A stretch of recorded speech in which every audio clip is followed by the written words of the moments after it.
परम पूज्य गुरुदेव और परमवंदनीय माता जी की सूक्ष्म उपस्थिति में आज एक पावन नगरी, जहाँ साईं बाबा ने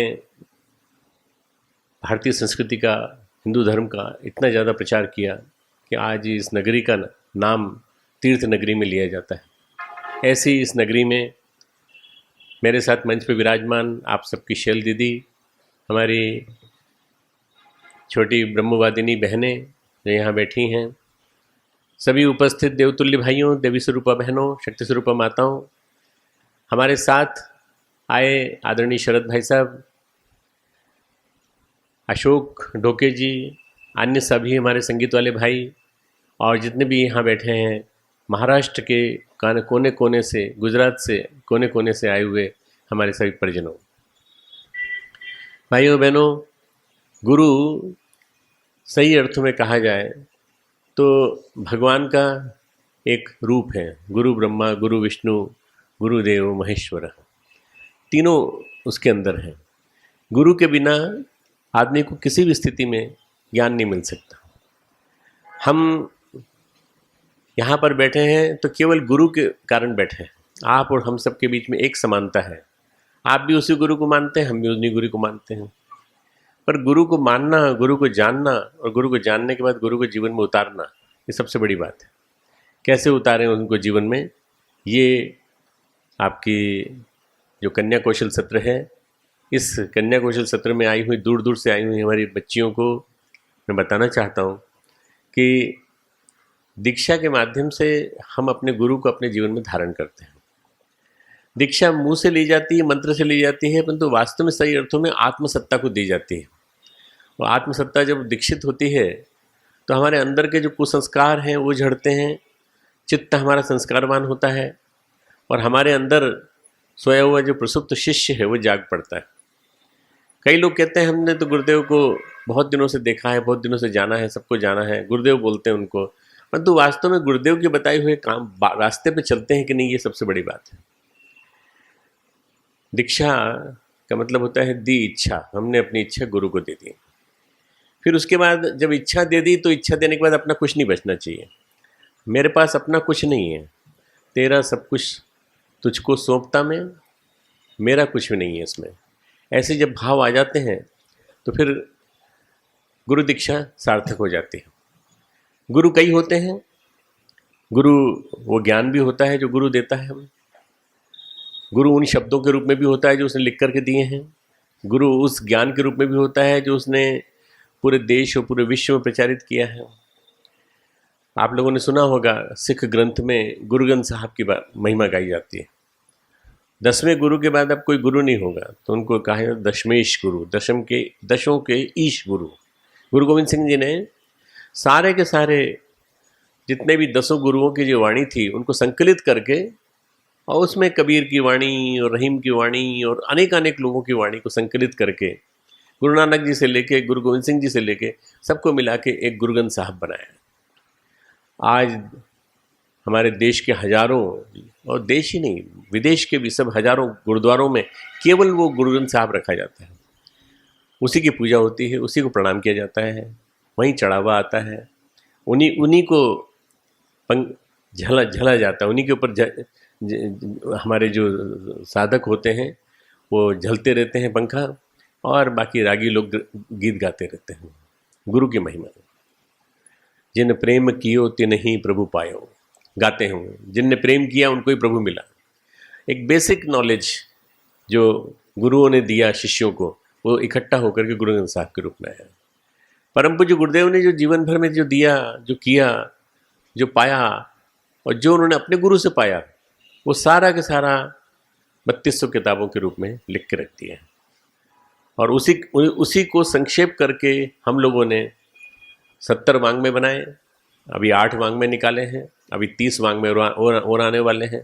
कुल 108 बड़े बड़े खंड, एनसाइक्लोपीडिया ब्रिटेनिका जैसे साइज के बड़े खंडों में वो वांग्मय पूरे देश और पूरे विश्व के लिए मार्गदर्शक है, सबके लिए। आने वाला युग कैसा होगा, प्रज्ञा युग आएगा तो कैसा होगा, आने वाले 10 वर्षों में क्या होने जा रहा है, 20 वर्षों में क्या होने जा रहा है, ये सारा मार्गदर्शन उसके अंदर है। तो ये जो आध्यात्मिकता की मूल धुरी है वो है ज्ञान। भगवान कृष्ण ने गीता में क्या है कहा है, नहीं ज्ञानेन सदृश पवित्रमिह विद्यते। ज्ञान से ज़्यादा पवित्र धरती पे कुछ नहीं होता। आप किसी को कुछ दे सकते हो तो आप कुछ मत दो, पैसा नहीं है कोई बात नहीं, कपड़े नहीं है कुछ नहीं है कोई बात नहीं, उसको सही ज्ञान दे दो, कहाँ जाना चाहिए, कैसे चलना चाहिए। आज भटकाने वाले लोग बहुत हैं, आदमी भटक जाता है, जल्दी भटक जाता है, कहने वाले भी बहुत सारे हैं, सुनाने वाले भी बहुत सारे हैं। सब लोग समझते हैं हमको ज्ञान है, वो जानकारी है, ज्ञान नहीं जानकारी है। जानकारी के बिना काम नहीं चलता, पर ज्ञान के बिना आत्मा का काम नहीं चलता है। इसलिए ज्ञान को जीवन में धारण करना बहुत ज़्यादा जरूरी है। भगवान कृष्ण कहते हैं नहीं ज्ञानेन सदृश पवित्रमिह विद्यते। उसको पवित्रतम चीज मानना चाहिए, पवित्रतम। और जब ज्ञान आता है, ज्ञानम लब्ध्वा पराम शांति अचिरणादि गच्छति। ज्ञान प्राप्ति के बाद ऐसी अनिर्वचनीय शांति प्राप्त होती है जिसके लिए आदमी तड़प रहा है। आज शांति कहीं नहीं है, आदमी का मन अशांत है, दुखी है, बेचैन है, पीड़ा है, संतरास है, जहाँ देखो वहाँ तकलीफ ही तकलीफ है। तो उस तकलीफ से, भौगोलिक जीवन सांसारिक जीवन की जो तकलीफ है और जो तनाव है, उन सब से तकलीफ से मुक्ति कौन देता है? ज्ञान देता है, सही ज्ञान। चाहे वो सत्संग के माध्यम से मिले, चाहे स्वाध्याय के माध्यम से मिले, चाहे पुस्तकों के वाचन पाठन और श्रवण के माध्यम से मिले। श्रवणम शतगुणम मननम सहस्त्रम निधिध्यासनम। सुनने से ज़्यादा 100 गुना महत्व उस पर चिंतन करने का है, मनन करने का। क्यों लिखा? संत ज्ञानेश्वर ने क्यों लिखा ये? साईं बाबा के लीलामृत अमृत मिलते हैं, वचन मिलते हैं, क्यों लिखे उन्होंने? क्यों उन्होंने कहे? क्यों लोगों ने उनको लिपिबद्ध किया? रामकृष्ण परमहंस ने कहा कई रूपों में, तो रामकृष्ण परमहंस के वचनों को मास्टर महाशय ने लीलामृत, कथामृत और वचनामृत 3 रूपों में उद्धृत कर दिया। आज वो करोड़ों लोगों को मार्गदर्शन देते हैं उनके माध्यम से। क्यों? क्योंकि हम लोग मनुष्य हैं, मनुष्य के अंदर कमजोरियां होती हैं स्वाभाविक रूप से, और उन कमजोरियों को दूर करने का काम ये वचन करते हैं। और ये वचन जो है ये हमको चलना सिखाते हैं, चलना सिखाते हैं। उंगली पकड़कर चलना सिखाता है गुरु, क्योंकि हम अंधे हैं। अंधे को उंगली पकड़ के चलाया जाता है। अंधे क्यों हैं? क्योंकि हमारे पास वासना है, तृष्णा है, अहंता है, इन सब की चीज़ों में के चंगुल में फंसे हुए हैं। इस अंधत्व को मुक्ति दिलाने के लिए और एक सही ज्ञान का मार्ग दिखाने के लिए, सही रास्ता दिखाने के लिए, इस मार्ग पे चलो, ये सबसे श्रेष्ठतम मार्ग है। गुरु आता है। गुरु का आना एक बहुत बड़ा संयोग है। गुरु ऐसे नहीं मिलते आसानी से। गुरु ढूंढ लेते हैं कई बार गुरु शिष्य को, कई बार शिष्य गुरु को ढूंढ लेते हैं। हम लोग बड़े सौभाग्यशाली हैं कि हमारे गुरु ने हमको ढूंढ लिया। न जाने कितने जन्मों से सोई हुई हमारी आत्मा तड़प रही थी, परेशान थी।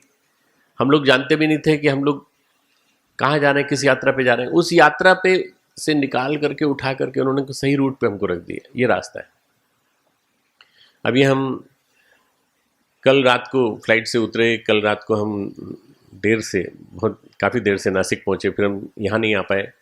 सुबह हम चले तो हमने अपना GPRS जो अपना है, ग्लोबल पोजिशनिंग सिस्टम, उसको ऑन किया और उसके माध्यम से हम सही रास्ता पकड़ते हुए चले आए। कहीं भी पूछने की ज़रूरत नहीं पड़ी, सीधे चले आए। क्यों? वो ऊपर बैठा हुआ है ना, वो ऊपर से अम्मा जी, माता जी एक गाइड करती रहती हैं, take right turn, take left turn, take right turn. ये गुरु भी इसी तरह से करता है। गुरु भी एक प्रकार का GPRS है। वो बराबर ये बताता है कैसे चलना, कैसे चलना, किस तरह से चलना। हम लोग को बताने के लिए माँ है, पिता है और गुरु है। मातृ देवो भव, पितृदेवो भव, आचार्य देवो भव। इन तीनों में सबसे श्रेष्ठतम भूमिका तो माँ की है, क्योंकि माँ गर्भ में पालन करती है, 9 महीने तक सिखाती है। उसके बाद नंबर आता है पिता का, जो बाहर का वातावरण बनाता है, माँ का ध्यान रखता है, स्वास्थ्य का ध्यान रखता है। तो उससे भी बड़ा है गुरु। और गुरु जो है वो हमारी आध्यात्मिक यात्रा का पूरा संचालन करता है। हमारी आध्यात्मिक यात्रा, spiritual journey, how it will be possible to run in this wild forest. पूरा भौतिकवाद का संसार में 2 ही चीज़ें मैं अपने बच्चों को सिखाता हूँ विश्वविद्यालय में। 2 ही चीज़ें हैं संसार में, 2 ही चीज़ें, अध्यात्म और भौतिकवाद। बस अध्यात्म की ओर चलना है कि भौतिकवाद की ओर चलना है? भौतिकवाद के बिना काम नहीं चलेगा। भौतिकवाद सीखे बिना, भौतिकवाद को जाने बिना, भौतिकवाद को जिए बिना खाना नहीं मिलेगा, चलेंगे कैसे, कपड़े कैसे पहनेंगे, आएंगे कैसे, ठीक है। तो 20% भौतिकवाद, 80% अध्यात्मवाद। यदि 80% अध्यात्मवाद हमारे जीवन में होगा तो हमको जीवन जीना आ जाएगा। इस जीवन जीने की कला सीखने का नाम ही गुरु दीक्षा है।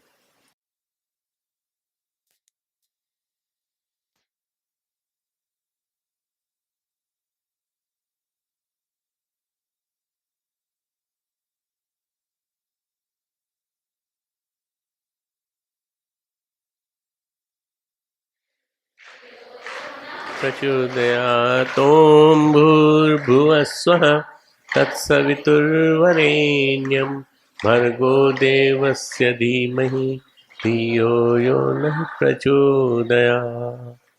तो मैं आपको ये कह रहा था कि सारी दुनिया में दो तरह की चीज़ें हैं, एक सांसारिक जीवन और एक आध्यात्मिक जीवन। आध्यात्मिक जीवन का मतलब ये नहीं होता कि सब छोड़ छाड़ के चल देना। आध्यात्मिक जीवन ये होता है कि आध्यात्मिक सोच मन में विकसित करना। जब स्पिरिचुअल थिंकिंग आ जाती है, स्पिरिचुअल इंसाइट आ जाती है, फिर आदमी का जीवन जीने का तरीका बदल जाता है। खान पान के बारे में, सोचने के बारे में, लिखने के बारे में, पढ़ने के बारे में, चयन करने के बारे में, अपना हमारा सहयोगी कैसा हो, हमारा सहपाठी कैसा हो, हमारी जीवन सहयोगिनी कैसी हो, हमारे जीवन सहयोगी कैसा हो, ये सारी की सारी सोच डेवलप हो जाती है। Art of thinking, art of living, art of relating, art of living the life rightly, ये सब चीज़ें एक साथ आ जाती हैं जैसे ही हम अपने जीवन में सोच को विकसित करते हैं। तो ये सोच को विकसित करने का तंत्र है गुरु के साथ जुड़ जाना। गुरु ऐसा है जैसे कोई बेल की तरह से आपको पेड़ से लगा दिया जाए तो बेल लिपटती हुई पहुंच जाती है ऊपर तक, और ऊपर तक जाकर के सबसे पहले धूप का प्रकाश वो पाती है, सूर्य का प्रकाश वो पाती है। हम लिपट जाएं गुरु से बस, और कुछ नहीं, फिर बाद में मिलता ही चला जाएगा, सब कुछ मिलता चला जाएगा। गुरु ऐसा है जैसे पतंग, बस छोड़ दो अपने आप को, किसके हाथ में? गुरु के हाथ में। गुरु जिस दिशा में ले जाना चाहेगा उस दिशा में ले जाएगा, इधर ले जाएगा, इधर ले जाएगा, इधर ले जाएगा। गुरु सही अर्थों में गु अर्थात अज्ञान, रू अर्थात प्रकाश, अज्ञान के अंधकार से प्रकाश की ओर ले जाने वाला एक हमारा सहायक, हम दोनों मार्गदर्शक, हमारे अंदर के चक्षुओं को खोलने वाला एक ऐसा मार्गदर्शक जिसने केवल हम जैसे करोड़ों व्यक्तियों के लिए जन्म लिया है। बस ब्रह्मा की तरह से सृजेता भी है, विष्णु की तरह से पोषक भी है, और महेश की तरह से वह हमारे अंदर की बुराइयों को, अंदर के विकारों को, अंदर की जो दुष्चिंतन है हमारा, उसको नष्ट करने वाला एक महापुरुष भी है। और गुरु जो है हम शरीर से नहीं पहचान पाते। अर्जुन नहीं पहचान पाया अपने गुरु को, श्री कृष्ण को। वो तो उनको दोस्त मानता था, बार बार कहता था सखा हो तुम मेरे सखा हो, वो भी कहते थे तुम मेरे सखा हो। पर गुरु को गुरु के रूप में पहचान लेना बड़ा मुश्किल काम है, बहुत मुश्किल पहचान लेना। और जब पहचान लेते हैं तो आनंद आ जाता है, फिर आनंद आ जाता है। मेरे जीवन में ऐसा ही सौभाग्य आया जब मैंने अपने जीवन में अपने गुरु को पहचाना। मैं 12-13 साल की उम्र में था, और मैं पहली बार जब तपोभूमि गया, मेरे माता पिता पहले से वहीं थे, तो मैंने गुरुदेव को देखा बाहर। अब मैंने उनका फोटो भी नहीं देखा था, तो मैंने उन्हीं से पूछ लिया कि ग्वालियर वाले जज साहब, मेरे पिताजी ग्वालियर वाले जज साहब कहलाते थे, ग्वालियर वाले जज साहब यहीं रुके हुए हैं क्या तपोभूमि में? बोले अच्छा अच्छा अच्छा, हाँ यहीं रुके हुए हैं। तुम प्रणव हो क्या? तो मैं बड़ा खुश हुआ कि मेरा नाम यहाँ भी मशहूर है। मैं 12 साल का लड़का, और यहाँ जानते हैं, सब जानते हैं। मैं समझ रहा था वॉलंटियर है, कोई स्वयंसेवक है यहाँ के। ये धोती कुर्ता पहने हुए थे, कुर्ते धोती और बंडी, मतलब कुर्ता भी नहीं, एक छोटी सी बिल्कुल हाफ स्लीव्स की बंडी। और उन्होंने कहा चलो आओ आओ, चलो सामान उतारो। सामान उतारा तो जज साहब का लड़का 10-12 नौकर जिनके यहाँ रहते हो, वो सामान खुद तो नहीं उठाएगा। वो पिताजी ने संस्कार डालने की कोशिश की थी, पर मैं जिस विद्यालय से पढ़ा, जिस उसमें पढ़ा, वहाँ ये संस्कार नहीं सिखाया गया। तो गुरुदेव ने उठा लिया। मैंने ये भी नहीं कहा कि आप ले दीजिए मुझे, उन्होंने उठा लिया और वो उठाकर आगे ले चले। मैं पीछे पीछे में चला, जाके उन्होंने नॉक किया ऊपर। अब वो स्थान टूट गया है। मैं अभी गया तपोभूमि जी के साथ, तो देख के आया वो स्थान तो टूट गया। मैं उसको स्मारक के रूप में रखना चाहता था अपने लिए, कि कम से कम मुझे याद रहेगा कि मैं यहाँ मिला था गुरुदेव से। तो उन्होंने नॉक किया और उन्होंने कहा जज साहब प्रणव आया है, अभी अभी आया है, नहीं सामान लीजिए उसका। जैसे ही पिताजी ने दरवाज़ा खोला वैसे ही वो एकदम, अरे तुमको इतनी अकल नहीं, तुम गुरुदेव के हाथ में सामान पकड़ा दिया, अरे शर्म नहीं आती तुमको। अब जितना डांट सकते थे उतना डांट लिया उन्होंने, परंतु गुरुदेव ने रोक दिया उनको, सामान अंदर रख दिया। उसके बाद बोले प्रणाम करो। सबसे पहले मैंने चरण स्पर्श किया, मैंने साष्टांग प्रणाम करो, साष्टांग प्रणाम किया। और उसके बाद ये मेरी पहली मुलाकात थी। और पहली मुलाकात में जैसे कहते हैं ना, तुम लोग अंग्रेजी समझते हो ना थोड़ी बहुत, लव एट फर्स्ट साइट समझते हो ना। मेरे को पहली नज़र में प्यार हो गया गुरुदेव से, बस। और पहली नज़र में जो प्यार हुआ वो ऐसा हुआ कि उसने मेरे को आज इस मोड़ पे लाके खड़ा कर दिया। मैंने अपना सब कुछ छोड़ छाड़ के जो जैसा उन्होंने बताया वैसा पढ़ा, जैसा उन्होंने कहा।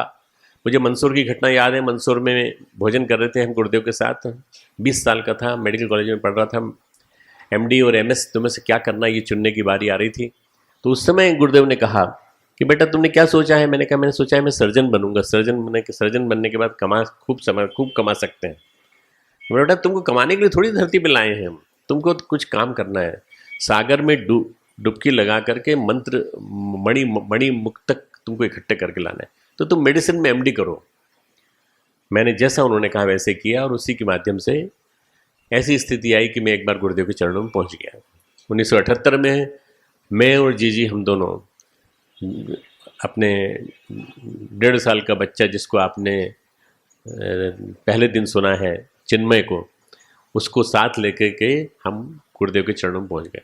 और उसके बाद से सारी बागडोर गुरुदेव ने संभाली हमारी, ढालने की, तैयार करने की। और उस तैयारी में हम तीनों शामिल हो गए, मैं, चिन्मय और जीजी। और मैं समझता हूँ कि ये हमारा सौभाग्य था। और गुरुदेव ने किस काम के लिए चुना, वैज्ञानिक अध्यात्मवाद मेरा प्रिय विषय था, वैज्ञानिक अध्यात्मवाद के लिए चुना। मैंने ग्रंथ भी लिखे, किताबें भी लिखी, सब कुछ किया मैंने। परंतु सबसे बड़ी बात, मेरे क्या पद था, मेरी क्या पढ़ाई थी, क्या डिग्री थी, वो नहीं। मैंने अपने अंदर जो अच्छाइयों का उद्भव देखा, श्रेष्ठता का जो विकास देखा, वो सबसे बड़ी जीवन की मेरी उपलब्धि है। मित्रों, आज से आप भी जो पहले से तो गुरु दीक्षा से जुड़े हुए थे, पर ये आज का दिन जो है ना बड़ा महत्वपूर्ण है। आज का दिन इसलिए महत्वपूर्ण है कि आपके सामने जीजी आई हैं। सबसे पहले तो ये आपके सामने कन्या कौशल सत्र का समापन का दिन है आज। और इतनी हमारी जो देवी स्वरूपा बहनें हैं, जो हमारी शांति कुंज की क्रीम हैं, वो यहाँ बैठी हुई हैं। शांति कुंज के वरिष्ठ कार्यकर्ता भी यहाँ मौजूद हैं। और ऐसी स्थिति में रविवार का दिन है, रविवार है ना, सूर्य का दिन। सूर्य के दिन आप दीक्षा लेने जा रहे हैं, इसलिए आप दीक्षा लेने के लिए अपने मन को तैयार कीजिए। और एक गुरु नहीं होता, दत्तात्रेय के 24 गुरु थे। दत्तात्रेय ने न जाने कितने गुरु बनाए, न जाने कैसे कैसे बनाए। मतलब एक बार किसी ने पूछा दत्तात्रेय से, तुमने बाकी गुरु बनाए ठीक है, सभी जीव जंतुओं को बना लिया, एक पिंगला वेश्या को क्यों बनाया तुमने? वेश्या को गुरु बनाया? हाँ, हमने बनाया। क्यों? वो रात भर अपने ग्राहक के इंतजार करती रही, सड़क के किनारे खड़ी हुई। और उसने देखा कि सारा श्रृंगार समाप्त हो गया, सारा मेकअप जितना लगाया था वो सब समाप्त हो गया। और जब सुबह होने को आई, सूर्य की किरण, पहली किरण आई, सूर्य की पहली किरण के साथ जो चिड़ियाँ बोलती हुई, चहकती हुई आई, उसके बाद उसके जीवन में एक वैराग्य का उदय हुआ। उसने कहा मैंने रात भर मैं इस स्थिति में आ गई कि मेरे को देखने वाला कोई नहीं, मुझसे मिलने वाला कोई नहीं है, मैं शरीर का सौदा करती हूँ और शरीर का सौदा करने वाला कोई नहीं। बस उसी दिन से उसके चिंतन बदला, और उसके बाद वो वैराग्य की ओर प्रवृत्त हो गई और एक अच्छी वो एक समाज सेवी कार्यकर्ता बनी। एक वेश्या भी समाज सेवी कार्यकर्ता बन सकती है। आम्रपाली भी एक ऐसी जीवन को अपना दान करके ऐसा कुछ बन सकती है जिससे कि वो सारे के सारे विश्व में बुद्ध का संदेश पहुंचा सके। मित्रों, गुरु कई हो सकते हैं। आप में से कई लोगों के कई गुरु हो सकते हैं। किसी के होंगे स्वामीनारायण के गुरु होंगे, किसी के होंगे स्वाध्याय मूवमेंट के होंगे, किसी के कई होंगे। पर हम गायत्री जैसा विषय है, उसके गुरु केवल आचार्य श्री राम शर्मा हो सकते हैं और कोई नहीं हो सकता। बस केवल एक वही हो सकता है। ये मैं नहीं कह रहा हूँ, सारे के सारे महामंडलेश्वर कहते हैं, सारे के सारे आचार्यगण कहते हैं कि अगर गायत्री का कोई गुरु हो सकता है, गायत्री के बारे में किसी को कोई शंका है, गायत्री के बारे में कोई जानना चाहता है, और गायत्री के बारे में वो कहते हैं कि गायत्री जपने वाले का कभी अनिष्ट नहीं होता, तो हम भी स्वीकार करते हैं, क्योंकि वो आचार्य श्री राम शर्मा हैं, उन्होंने जीवन में गायत्री को जिया है। 24 लाख के 24 अनुष्ठान किए हैं और तपाया अपने जीवन में। इसलिए हम आपको परम पूज्य गुरुदेव परमवंदनीय माता जी जोड़ते हैं। हम उनके स्वयंसेवक के रूप में हैं। दीक्षा गुरुदेव की, माता जी की। माता जी उनके इशारों पे चली। 1943-44 में वो जुड़ी उनसे, और उसके बाद 1994 तक उन्होंने उनका साथ दिया, 50 साल तक, और उसके बाद मिशन को भी देख रेख की। और भले ही आज दोनों सशरीर हमारे बीच में न हो, पर उनकी चेतना, उनकी शक्ति, उनका संरक्षण हम हर पल सतत अनुभव करते हैं। आज उन्हीं की दीक्षा आपको दी जा रही है। गायत्री मंत्र जो घर घर पहुंचा है और आज जन जन के बीच में पहुंचा है, और किसी तरह का कोई नुकसान किसी का नहीं हुआ। एक लड़का गया, एक युवा, बोले माता जी ऐसा कहते हैं कि ये जो गायत्री जपती हैं बहनें, वो बांझ हो जाती हैं, स्टराइल हो जाती हैं, उनको बच्चा नहीं होता। बोले बेटा गलत कहते हैं। अच्छा ये बताओ, मैंने न जाने कितनों को मंत्र दीक्षा दी है, और मैंने गायत्री मंत्र की उपासना की है। मैंने गुरुदेव के कहने पे पूरी तरह से गायत्री मंत्र की दीक्षा सबसे पहले गुरुदेव ने गायत्री तपोभूमि की स्थापना के बाद गायत्री माता जी को दी थी, और माता जी को देने के बाद सबको दी है। माता जी ने कहा कि बेटा मेरे जो आज करीब करीब 20 करोड़ बच्चे हैं पूरे देश में, अगर बांझ होती तो मेरे 20 करोड़ बच्चे कहाँ से होते? देश और पूरे विश्व में इतने सारे लोग कहाँ से फैले हुए होते? तो बोले नहीं माता जी, मेरे समझ गया, अच्छी तरह समझ गया कि वास्तव में ये गलतफहमियां फैलाई जाती हैं। गायत्री साधना के बारे में बहुत सारी स्त्रियों को नहीं करना चाहिए। क्यों? कीमती चीज़ है ना, इसलिए। गायत्री मंत्र बहुत महत्वपूर्ण है, और आप लोगों के जीवन के लिए तो बहुत ही महत्वपूर्ण है। आपको संस्कार देता है, आपके जीवन में आपको सशक्त बनाता है, आपके जीवन में जितनी प्रकार की अच्छाइयाँ आ सकती हैं उनको लाने की कोशिश करता है। सबसे बड़ी चीज़ ये आत्मबल प्रदान करता है। स्तुता मया वरदा वेद माता प्रचोदयन्ताम पावमानी द्विजानाम आयु प्राणम प्रजाम पशुम कीर्तिम द्रविड़म ब्रह्मवर्चसम मय्यम दत्वा व्रजत ब्रह्मलोकम। ब्रह्मवर्चस देता है, आत्मबल सबसे बड़ी चीज। आप सड़क पे निकल जाइए, गुंडों के बीच में घिर गए, आत्मबल होगा तो आपके सामने वो 20 गुंडे भी कुछ नहीं कर पाएंगे। अगर आपके अंदर शक्ति होगी तो केवल एक आंख भर तरेर के देखने की जरूरत है, और उसके बाद फिर आपने जैसे ही हाथ उठाया वो समझ जाएंगे कि प्रचंड चंडी शक्तिशालिनी चंडी अवतरित हो गई है, यहाँ से भाग जाओ। ये गायत्री मंत्र की कृपा, गायत्री मंत्र के माध्यम से आपका आत्मबल बढ़ेगा, मनोबल बढ़ेगा और शरीर बल बढ़ेगा। ये सब के सब आपके अंदर गायत्री मंत्र के माध्यम से आएगा। तो गायत्री मंत्र जो है वो सबसे बड़ी जो शक्ति है, उस चीज़ को जीवन में धारण करने के लिए परम पूज्य गुरुदेव परमवंदनीय माता जी ने एक ड्यूअल भूमिका निभाई, दोनों ने मिलकर के। कई बार लोग कहते थे गुरुदेव से, गुरुदेव आप माता जी क्यों कहते हैं? आप क्यों कहते हैं माता जी? बोले बेटा वो तेरी नहीं मेरी भी माता जी हैं, इसलिए माता जी कहता हूँ। मेरी भी माता जी हैं, मातृ सत्ता के रूप में मैंने उनके दर्शन किए हैं, और मेरे काम में हर दृष्टि से उन्होंने सहयोग दिया है। तो उसी तरह से लोग मुझसे ही पूछते हैं कि आप जीजी को जीजी क्यों कहते हो? ये तो आपकी पत्नी है। तो भैया मेरी भी जीजी है, जैसे आपकी जीजी है ऐसे मेरी भी जीजी हूँ। हम दोनों, कई बार लोग मुझसे कहते हैं कि जीजी और डॉक्टर साहब, तो डॉक्टर साहब कहने के बजाय कई बार जीजा जी कह जाते हैं। अब बुद्धिहीन है, क्या किया जाए? तो बुद्धिहीन ये कहते थे तो मेरे को उनको कहना पड़ता है, देखो यहाँ जीजा जी नहीं रहते, वरना भाभी रहती हैं यहाँ पे। अगर मुझे भैया मानते हो तो भाभी नहीं है, इनको जीजी मानते हो तो मैं जिया जी नहीं हूँ। मैं क्या हूँ? हम जीजी और भाई साहब, हम दो हैं, हम दो का युग्म है, और हम दोनों ने मिलकर के इस मिशन को खड़ा किया है। गुरुदेव के जाने के बाद, माता जी के जाने के बाद 94 से लेके आगे बढ़ा है, केवल इसी आधार पर, केवल इसी चिंतन के आधार पर। और उसके साथ साथ अपने संतान को भी गढ़ा है, जिसने कि जिसको आपके सामने बहुत सुंदर उद्बोधन देके आपको अनुप्राणित किया। तो मित्रों, ये जो है शक्ति है, नारी की शक्ति, जो आज यहाँ मेरे सामने बैठी है, मुझे दिखाई दे रही हैं इतनी सारी बहनें, कितना बड़ा शक्ति का स्रोत आपके पास है। उस शक्ति के स्रोत को आप गायत्री मंत्र के माध्यम से सुरक्षित रखिए, और गायत्री मंत्र का प्रचार जितना ज़्यादा हो सकता है उतना करिए। गायत्री मंत्र के साथ 5 चीज़ें जुड़ी हुई हैं: उपासना, साधना, आराधना। उपासना यानी भक्ति योग, साधना यानी ज्ञान योग, और आराधना यानी कर्म योग। इन तीनों को अपने जीवन में उतारने की कोशिश करिए। और इसके साथ 2 चीज़ें और जो ये तप परक है, क्या है? समयदान, अंशदान। उपासना, साधना, आराधना, समयदान, अंशदान। ये 5 चीज़ें लेने के बाद गायत्री मंत्र पक जाता है, अच्छी तरह से जीवन में उतर जाता है। कई बार लोग कहते हैं हमने गायत्री मंत्र लिया पर हमको परिणाम नहीं दिखा। आपने गायत्री मंत्र की शर्तें नहीं सुनी होंगी, इसलिए मैं गायत्री मंत्र की शर्तें सुना रहा हूँ। गायत्री मंत्र की दीक्षा लेने के साथ साथ शर्तों को जीवन में ईमानदारी से पालन करने की जब बात सोची जाती है तो गुरु देता है। गुरु कहता है पहले जीवन में तो उतारो इन सब चीज़ों को। उपासना का मतलब होता है भक्ति पूर्वक भाव विवल होकर अपने आप को भगवान से जोड़ देना, भगवान से जोड़ देना। जब आहुति दें तो ऐसे दें भावनात्मक आहुति दे रहे हैं। परम पूज्य गुरुदेव ने लिखा है कि अखंड दीपक के सामने हमने 24 साल तक 24 साल का महापुरुषन किया, तो अपनी भावनात्मक आहुति उस जलते हुए दीपक में देते रहे जिस जलते हुए दीपक को हम शांति कुंज लेकर के आए हैं। भावनात्मक आहुति दीजिए और प्रार्थना कीजिए कि भगवान सूर्य आपका प्रकाश रोम रोम में कण कण में समा जाए हमारे, और हम अंदर से बाहर तक प्रकाशवान हो जाए।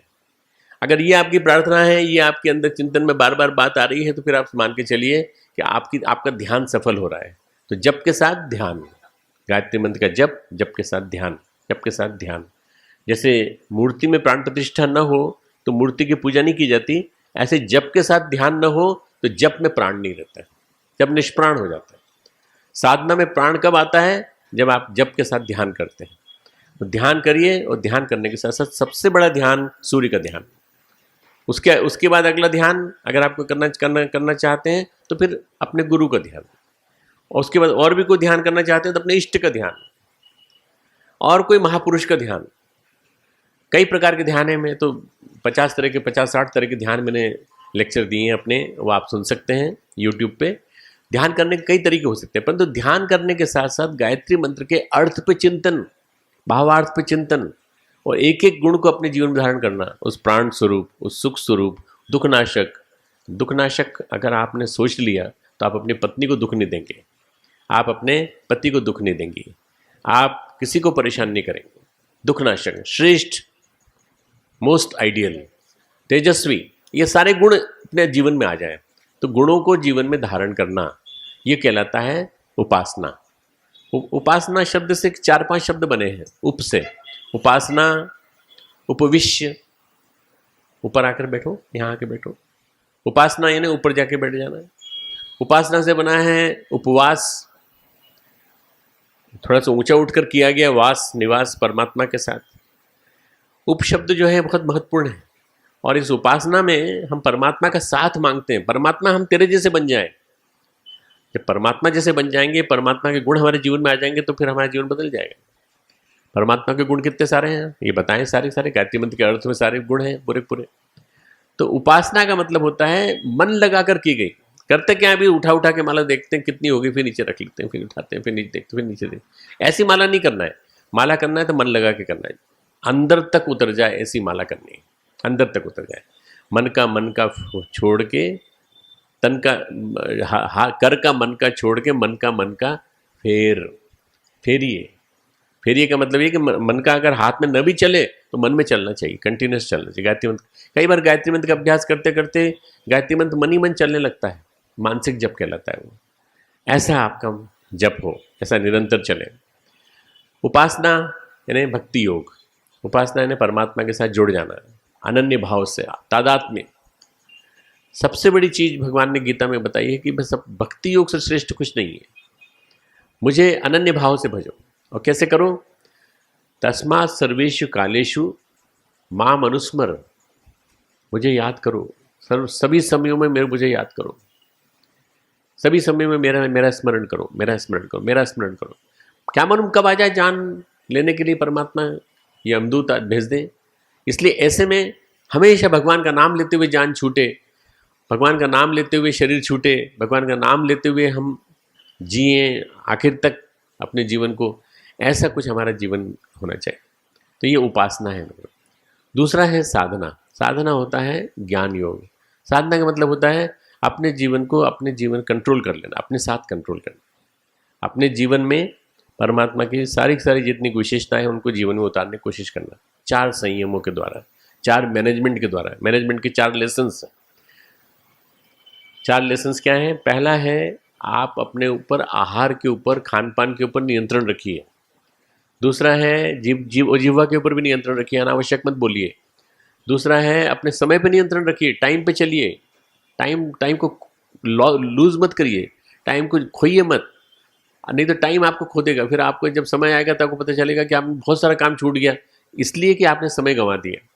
तीसरा है आपके जीवन में जो बहुत ज़्यादा ज़रूरी है मित्रों, साधना के लिए जो बहुत ज़्यादा ज़रूरी है, वो है आपके जीवन में विचारों का मैनेजमेंट होना चाहिए। Thoughts, management of thoughts.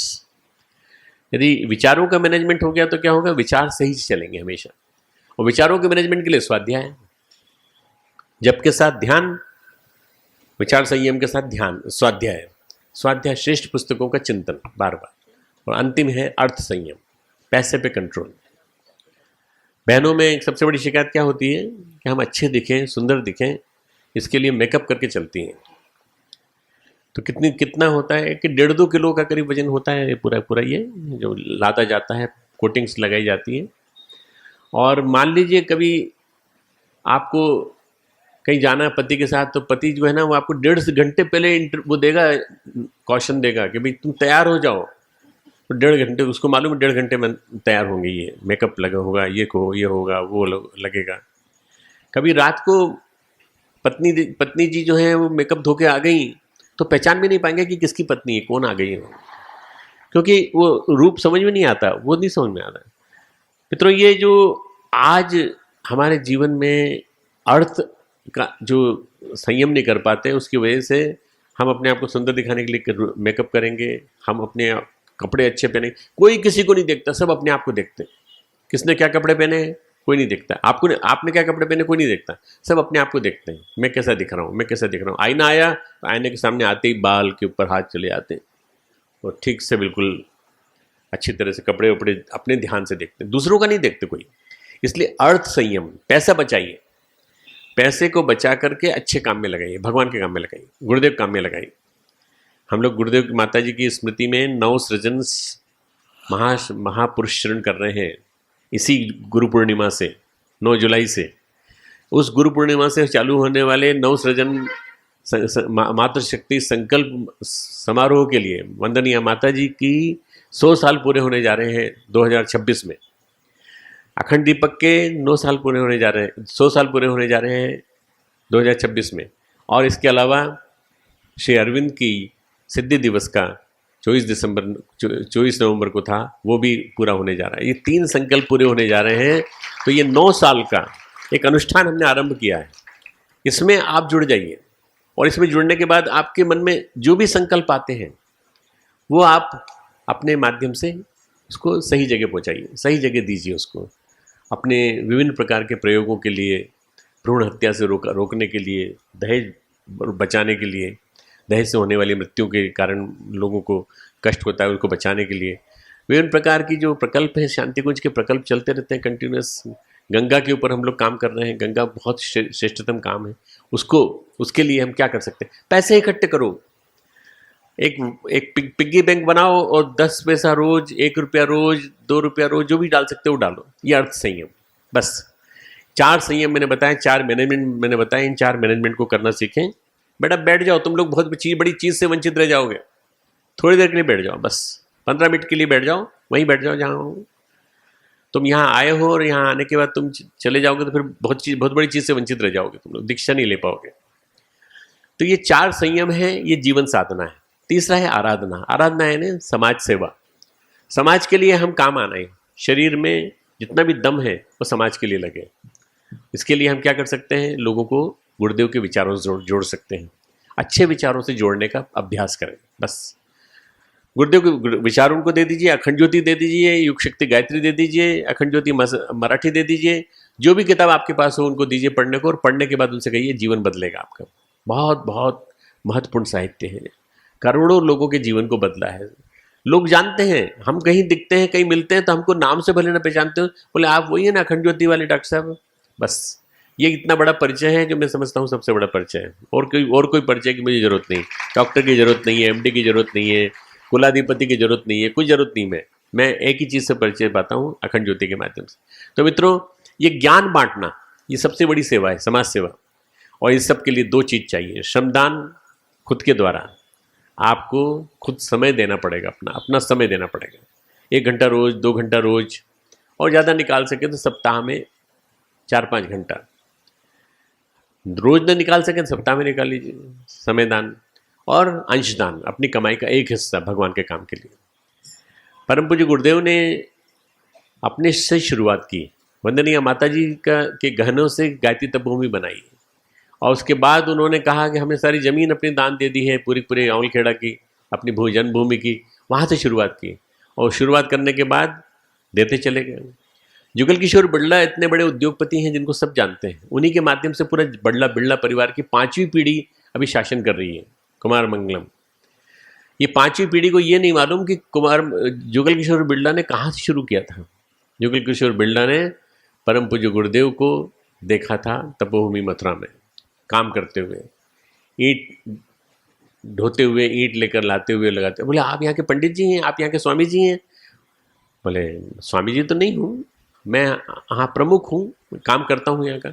तो उन्होंने कहा मैं आपसे बात करना चाहता हूँ। जब बात किया 1.5 घंटा, 2 घंटा, 3 घंटा, जुगल किशोर बिड़ला दिल्ली से आए थे, बिड़ला आश्रम बन रहा था तो बात करने के लिए आए थे। और बात करने के बाद बिड़ला मंदिर बनने के बाद उन्होंने कहा कि स्वामी जी मैं आपकी मदद करना चाहता हूँ। उस जमाने में उन्होंने कहा कि गायत्री तपोभूमि आप बना रहे हैं, मैं उस जमाने का मतलब ये 1950, 51, 52, उन्होंने 25 करोड़ रुपए देने का संकल्प किया था। मैं 25 करोड़ रुपए आपको देना चाहता हूँ। और परम पूज्य गुरुदेव ने कहा कहाँ से लाएंगे, 25 करोड़ कहाँ हैं आपके पास? अरे महाराज आपको मालूम नहीं है, हम करोड़पति हैं, अरबपति हैं, हमारे पास बहुत पैसा है, आपकी कृपा से हमको मिला है। तो गुरुदेव ने कहा आप जिनके पास से लाएंगे वो पैसा हम डायरेक्ट उनसे, उन्हीं से ले लेंगे, सीधे आपसे नहीं लेंगे। आप उनसे लें फिर हम आपसे लें, इसके बजाय हम सीधे उनसे ले लेंगे। उन्होंने जितने लाखों करोड़ों व्यक्तियों को दिया है उनके जेब से हम 1-1 रुपया निकाल लेंगे और ये मिशन खड़ा करेंगे। मित्रों ये मिशन वहां से खड़ा हुआ है, एक एक व्यक्ति के माध्यम से पैसा आया है। तब जाकर के सबने कहा ये मेरा, तपोभूमि मेरी है, शांति कुंज मेरा है, गायत्री परिवार मेरा है। ये जो मेरा अपनापन आता है ये आता है अंशदान के माध्यम से। अंशदान के माध्यम से आप जन जन को जोड़िए, जन जन को जोड़िए। गुरु दीक्षा इसी के बाद सफल होगी आपकी। कुछ कमियों को दूर करना पड़ेगा। आज से पहली कमी को दूर करिए। पहली कमी क्या है? झूठ बोलना, पीठ पीछे बुराई करना, कड़वा बोलना, ईर्ष्या करना, द्वेष करना, किसी के बारे में कुछ तो बोलते रहना। आजकल मोबाइल आ गया, मोबाइल से हम बुराई करते रहते हैं एक दूसरे की, तो मत करिए। किसी की बुराई करने से आपका नुकसान होता है, किसी उसका नुकसान नहीं होता। दूसरा, खान पान में संयम रखिए, खान पान पे कंट्रोल। आपका मैं उस समय नहीं बोल पाया ज़्यादा डिटेल में, पर यह बताना चाहता हूँ कि गुरुदेव कहते थे कि मनुष्य ही ऐसा जानवर है जो जब चाहे तब खा सकता है। मैं गुजरात आता हूँ, पिछले 30 साल से बराबर गुजरात आता हूँ। यहाँ की बहनें कहती हैं डॉक्टर साहब भोजन करो, बड़ू बहुत सरस भोजन छे, बहुत सरस भोजन छे। सरस है ना, स्वादिष्ट भोजन छे, बहुत मीठा बढ़िया भोजन है, खाओ, भोजन करो। भोजन एक ही समय हो सकता है, 2 समय हो सकता है, परंतु आदमी ऐसा गुरुदेव ने कहा आदमी ऐसा जानवर है जो जब चाहे तब खा सकता है। खाना खा के बैठा है, उसके सामने जलेबी का थाल आ जाए तो जलेबी खा लेगा। आग्रह करेंगे तो प्रेम से हमारे मान रख लो, हमारा मान रख लो, खा लो तो आप खा लेते हो। इससे आप अपना पेट खराब करते हो। असंयम नहीं करना, फास्ट फूड नहीं खाना, विभिन्न प्रकार के जो विषैली चीजें हैं इनको, इनमें सब में द्रव्य ऐसे मिले हुए, ये नहीं खाना। केवल सादगी भरा भोजन, सात्विकता का भोजन ये करना। स्वास्थ्य के लिए भी, शारीरिक स्वास्थ्य के लिए भी, मानसिक स्वास्थ्य के लिए भी, आध्यात्मिक स्वास्थ्य के लिए भी। भोजन सीमित, नियंत्रित, कंट्रोल्ड, बस अगर ये आपने किया तो आपका शरीर अच्छा लंबा चलेगा और हमेशा मन प्रसन्न रहेगा, कभी तनाव नहीं रहेगा। तीसरा है मित्रों, एक तो जो दूसरा है इसमें ये भी बता दो, पिज़्ज़ा है और ये सब फास्ट फूड, कोका कोला, जितनी भी चीज़ें पीते हैं, इन सब चीज़ों को छोड़ दीजिए। प्रज्ञा पेय पियो शांति कुंज का, और फलों का रस पियो, कोई दिक्कत नहीं है, पर इन सब चीज़ों को छोड़ने का। तीसरा है आपको फिजूल खर्ची बंद करनी पड़ेगी। फिजूल खर्ची, अपव्यय, प्रदर्शन, इन सब चीज़ों से बचने की कोशिश करनी चाहिए। तो जब बुराइयाँ छोड़ोगे तो अच्छाइयाँ अंदर आएंगी। ये 3 तरह की बुराइयाँ हैं। एक आपके व्यवहार की बुराई, दूसरी खान पान की बुराई, तीसरी दिखावे की बुराई, दिखावा करना, प्रदर्शन, नेग, दहेज, पैसे खूब फुलझड़ी की तरह से जला देना, बिल्कुल पैसे जलाना खूब, ये सारा सब समाप्त हो जाएगा यदि आप लोगों को ये समझ में आ जाएगा कि इसी के बाद गुरु मिलता है। गुरु आसानी से नहीं मिलता। गुरु को मिलने के लिए, गुरु को प्राप्त करने के लिए आपको तैयारी करनी पड़ेगी। आप कमर सीधी कर लें, दोनों हाथों को ऐसे खांचा बना के बैठ जाएं। दीनाबेन इशारा बना के बताएंगे आपको कैसे करना, इस तरह से और उसके बाद उसको छाती से लगा लीजिए और दोनों अंगूठों पे निगाह रखें, इधर उधर नहीं, दोनों अंगूठे पे निगाह। बाएं अंगूठे पर वंदनीय माता जी, दाएं अंगूठे पर परम पूज्य गुरुदेव, बाएं अंगूठे पर माता पार्वती, दाएं अंगूठे पर भगवान शिव, बाएं अंगूठे पर माता शारदा मणि, दाएं अंगूठे पर रामकृष्ण परमहंस। कल्पना करिए कि एक प्रकार से आज हमारा इनसे मिलन हो रहा है और हम अपने गुरु को अपने जीवन में धारण कर रहे हैं। कमर सीधी करने के लिए इसलिए कहा कि ताकि आपके रोम रोम में, कण कण में गुरु सत्ता समा जाए। सीधी कमर का मतलब ये होता है कि आपका जो प्राण संस्थान है, स्नायु संस्थान है, वो तैयार है गुरुदेव की चेतना को रिसीव करने के लिए। हवाई जहाज हवाई पट्टी पे उतरते हैं, सड़क पे नहीं उतरते हैं। इसी तरह से गुरुदेव की चेतना भी आपकी हवाई पट्टी पे उतरेगी और वो हवाई पट्टी आपके अंदर है, वो है करोड़रज्जु के रूप में आपका मेरुदंड। इसको ऐसा मानते हुए कि हम इसको जीवन में धारण कर रहे हैं, आप गायत्री मंत्र जी जी यहाँ से आपको बोलेंगी, टुकड़ों टुकड़ों में आप उसको दोहराएंगे। जी जी के बोलने के साथ साथ आप उसको रिपीट करेंगे बार बार, है ना। 5 बार बोला जाएगा, 5 बार रिपीट करेंगे। हर बार ये भावना करेंगे कि हमारे अंदर रोम रोम में वो गायत्री मंत्र का तेज समा रहा है। भावना करेंगे वो क्षण जिसको आप आज तक बोलते रहे, वो मंत्र बन के आपके जीवन का कायाकल्प करने जा रहा है। आज एक अनूठा गठबंधन जिसमें आपके एक अंगूठे पर परम पूज्य गुरुदेव, एक पर वंदनीय माता जी, एक पर यज्ञ पिता, एक पर माँ गायत्री, एक पर शिष्य, एक पर गुरु, एक पर जीव, एक पर ब्रह्म, इन दोनों का समन्वय आपके समूचे व्यक्तित्व को प्रभावित करने जा रहा है। गायत्री मंत्र हमारे साथ टुकड़ों में दोहराएंगे। ओम ओम भूर भूर भुवः भुवः स्वाहा स्वाहा तत् तत् सवितुर सवितुर्वरेण्यं वरेण्यं भर्गो भर्गो देवस्य देवस्य धीमहि धीमहि धियो धियो यो नः यो नः प्रचोदयात्। प्रचोदयात्। ओम ओम भूर भूर्भुवः भुवः स्वाहा स्वाहा तत् तत् सवितुर सवितुर्वरेण्यं भर्गो भर्गो देवस्य देवस्य धीमहि धीमहि धियो धियो यो नः यो नः प्रचोदयात्। प्रचोदयात्। ओम ओम भूर भूर्भुवः भुवः स्वाहा स्वाहा तत् तत् सवितुर सवितुर्वरेण्यं वरेण्यं भर्गो भर्गो देवस्य देवस्य धीमहि धीमहि धियो धियो यो नः यो नः प्रचोदयात्। प्रचोदयात्। ओम ओम भूर्भुवः भूर्भुवः स्वाहा स्वाहा तत् तत् सवितुर सवितुर्वरेण्यं भर्गो भर्गो देवस्य देवस्य धीमहि धीमहि धियो धियो यो नः यो नः प्रचोदयात्। प्रचोदयात्। अपनी निगाहें अभी इसी तरह से दोनों अंगूठों पर केंद्रित रखेंगे जब तक भावनात्मक अभिसिंचन न हो। ओम आपोहिष्ठामयो भुवः तान ऊर्जे ददातन माहेरणाय चक्षसे। ओम यो वा शिवतमो रसः तस्य भाजयते हनः उशतीरिव मातरः। ओम तस्मा अरंगमामवो यस्य क्षयाय जिन्वथ आपो जनयथा चनः। आपकी इतनी बड़ी संख्या है, इसलिए भावनात्मक अभिसिंचन हमने किया।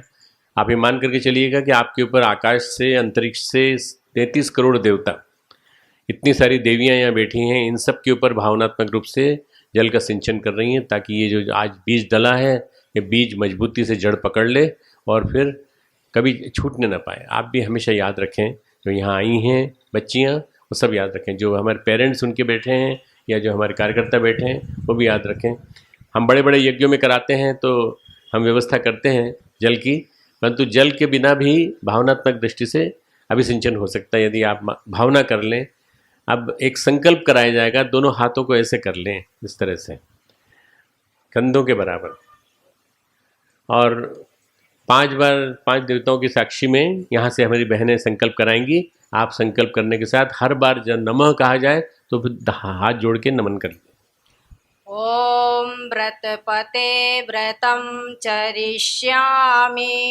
ॐ व्रतपते व्रतं चरिष्यामि।